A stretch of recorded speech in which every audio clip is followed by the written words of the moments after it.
U.S. realities. Once, the United States had a strong and broad middle class. Owning a home, getting a good education, and living a comfortable life were attainable goals for many Americans. However, over the past few decades, the middle class has nearly disappeared. How did this happen? Why do so many people no longer feel economic security? The erosion of the middle class is not merely due to individual mistakes. Behind it lie systematic policies, economic changes, and regulations that favor the interests of big corporations. Factors range from tax policies to shifts in the job market. Perhaps the most striking part of this process is that many Americans are being affected without even realizing it. Economic inequality has grown dramatically in recent years. While the wealthy get wealthier, middle-class incomes have either stagnated or declined. Large corporations have become stronger through tax breaks and incentives, while small businesses and workers face increasing pressures. The economic flexibility that the middle class once had is now gone. Healthcare, education, and housing costs rise every year. College expenses, in particular, push young people into debt, while home ownership has become a dream out of reach for many. This situation negatively affects not only finances but also people's sense of security and expectations for the future. The job market has undergone significant changes as well. Traditional manufacturing jobs have disappeared, while low-wage, service work and temporary positions dominate. The influence of labor unions has diminished, leaving workers with little bargaining power. This suppresses wages and reduces the purchasing power of the middle class. Many Americans find themselves under constant economic stress. Mounting debt, healthcare costs, and education expenses make it nearly impossible to stay financially stable. Political decisions have accelerated this process. Laws passed in favor of the wealthy increase the tax burden on small and middle-income families, undermining their economic security. Corporations and lobbying groups shape policies to serve their own interests, further deepening inequality. The media often hides or shifts attention away from these systemic changes, leading many to blame personal mistakes rather than structural causes. The erosion of the middle class is not just an economic issue, it has social and psychological consequences as well. People worry about the future, social mobility declines, and inequality gradually becomes normalized. Since this process happens quietly, many struggle to take meaningful action against an unfair system. The critical question is, can this trend be reversed? And what can individuals do to resist the disappearance of the middle class? If you're curious about the deeper implications of this issue, share your thoughts in the comments and subscribe so you don't miss the next discussion. Economic inequality extends beyond income gaps. It affects lifestyle, education, and health.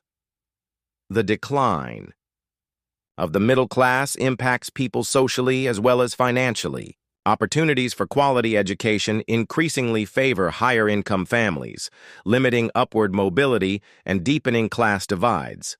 Healthcare costs also rise, with premiums, prescription drugs, and treatment fees straining budgets.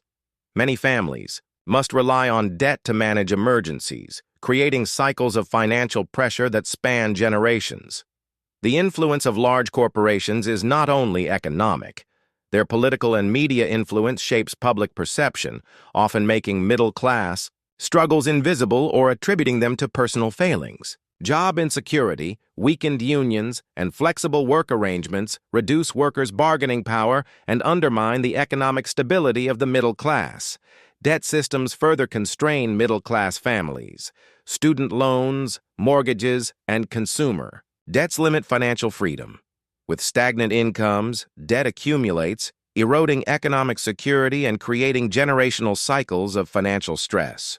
Rising housing prices make home ownership nearly impossible for many, while rents continue to climb, lowering overall quality of life. In conclusion, the disappearance of the middle class in the U.S. is not due to a single cause. It's the result of a combination of policies, economic structures, job market shifts, debt systems, and media influence.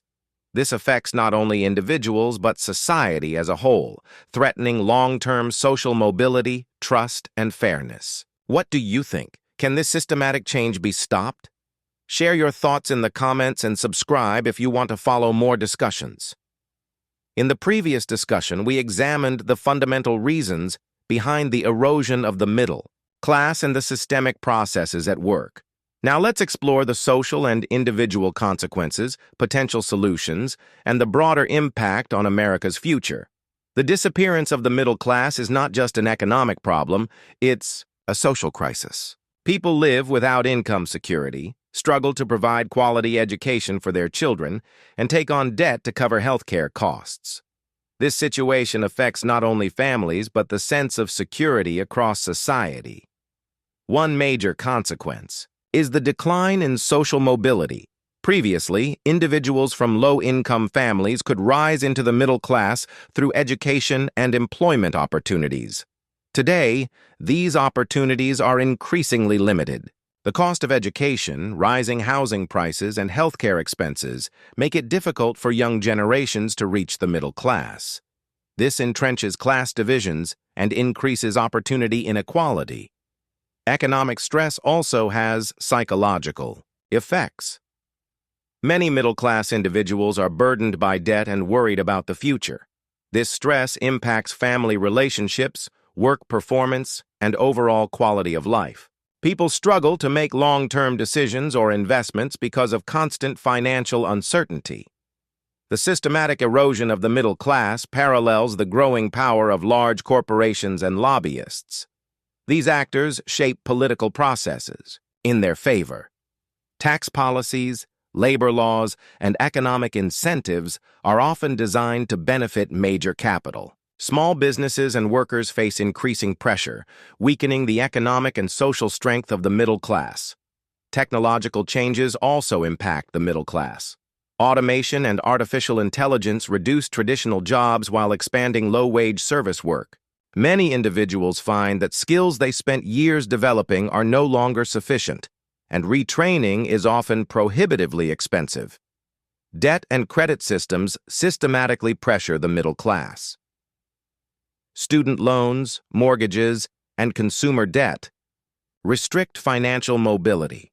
Without rising incomes, debts accumulate, gradually eroding the middle class's economic security. This creates intergenerational cycles of debt and limits future planning. When these factors combine, the disappearance of the U.S. middle class becomes almost inevitable. Yet the solution is not hopeless. Fairer policies, reduced opportunity, gaps in education and healthcare, support for small businesses, and preparing the workforce for future jobs could help the middle class regain strength. Individuals can also improve their financial position through economic literacy, savings, and long-term planning.